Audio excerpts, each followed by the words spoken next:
I would characterize by a basket of connected problems. And the three words that would describe the issue best, I think, are poverty, growth, and development. And you might look at words like food, health, and water as part of the antidotes or some of the beginnings of trying to help people who are in the poverty trap to move ahead. But the issue combines many other things: failed and failing states, narcotics trafficking, terror, migration, trade perturbances, international health problems fit in their own way.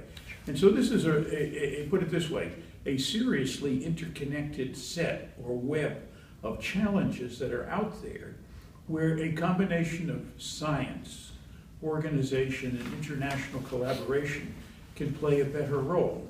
And we and others over the years have been afflicted at finding single bullet solutions, single silver bullet solutions. I think it is in a combination of solutions that things work better.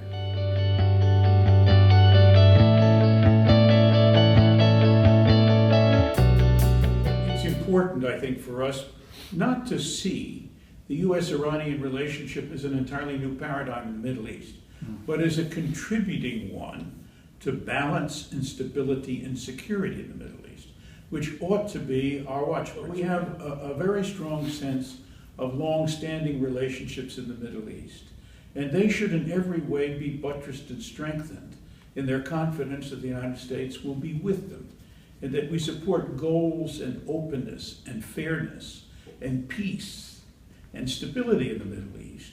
And our commitment with Iran is to fit them exactly into that paradigm, not to create some new unbalancing set of arrangements.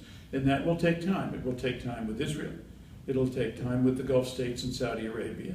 But it is a part of American diplomacy to look ahead at the challenges of a place like the Middle East and the future role of Iran and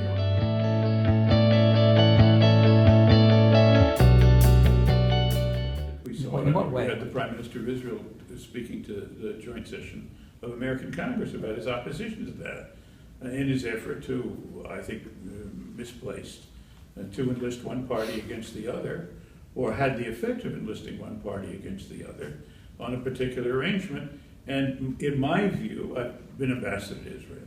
Israel's long-term interests and security are best served by having a bipartisan support for the country and its security. The Saudi issue was more subtle, but the Saudis made it very clear that they had deep concerns and uncertainties. And I hope the President, through the Camp David process, through the visit of King Salman, through what I think is now a strengthening relationship, find a way of finding more harmony. But there's an opening or an opportunity alongside Syria. So we have some openings here. And we talked about long-term challenges a minute ago. These are long-term challenges, but the opportunities in American diplomacy are to turn challenges into progress.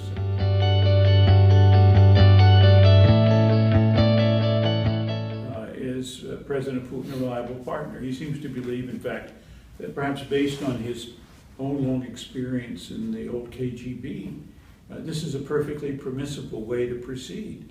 Well, it may be among intelligence agencies, and it may be among propagandists, but I don't think it is among statesmen, and I think this is a difficult problem. And we're all concerned about the shift to Syria, because it was an effort to try to use force, seemingly to give us the opportunity at the end of the day to have to choose between ISIS and Assad, and no other party or no other player. And I don't think that is the way in which we want to go, nor do I think it's the way in which the Syrian people want to go.